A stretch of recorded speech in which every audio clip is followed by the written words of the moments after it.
নমস্কার, আমি মিলি সরকার। আজ 12ই জানুয়ারি স্বামী বিবেকানন্দের জন্মবার্ষিকী। সেই উপলক্ষে সুবোধ সরকারের বেলুড় কবিতাটি আমি আজ পাঠ করছি। আমি একটা কোণায় দাঁড়িয়ে দেখছিলাম, দুটি ছেলে গেরুয়া বসন পরে মন্দিরের সিঁড়ি মুছছিল।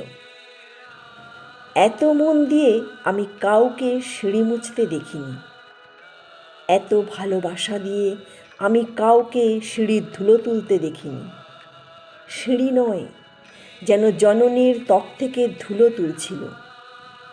এভাবে কেউ সিঁড়ি থেকে ধুলো মুছতে পারে তা আমি আগে কোথাও দেখিনি।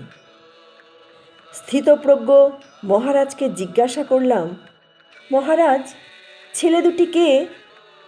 মহারাজ মৃদু হেসে বললেন, একজন নিউক্লিয়ার ফিজিসিস্ট আর একজন IBM-এর 6 লাখ টাকার চাকরি ছেড়ে চলে এসেছে মন্দিরের সিঁড়ি মুছতে।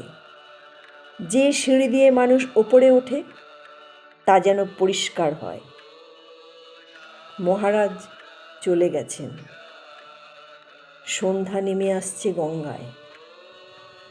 আমার ভেতরেও নামছে সন্ধ্যা।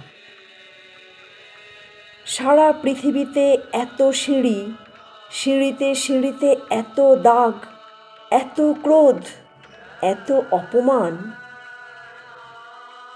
আরতি শুরুর আগে মনে হলো, যে সিঁড়ি মুছতে পারে না সে কোনোদিন মানুষের চোখের জলও মুছতে পারবে না।